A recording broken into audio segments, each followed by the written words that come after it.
ஒரு கல் அடிச்சாலும் சரியா அடிக்கணும்.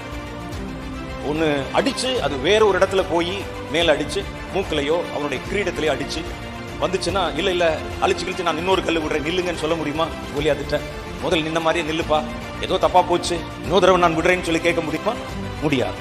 அதே மாதிரி தான் இன்னைக்கு நாம் செய்கிற ஒவ்வொரு காரியத்தையும் நம்ம செய்ய போறதுக்கு முன்னால சரியாய் அறிந்து சரியாய் பயிற்சி எடுத்து சரியான காரியத்தை செய்யும்போது தான் சுலபமாக ஒரு காரியத்தில் ஜெயத்தை பெற முடியும்.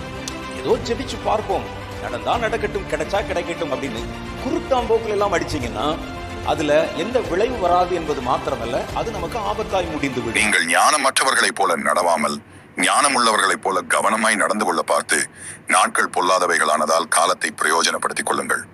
ஆகையால் நீங்கள் மதியற்றவர்களாயிராமல் கர்த்தருடைய சித்தம் இன்னதென்று உணர்ந்து கொள்ளுங்கள். எல் ஷடாய் மினிஸ்ட்ரீஸ் இந்தியா சேனலை சப்ஸ்கிரைப் செய்யவும். நன்றி, வணக்கம்.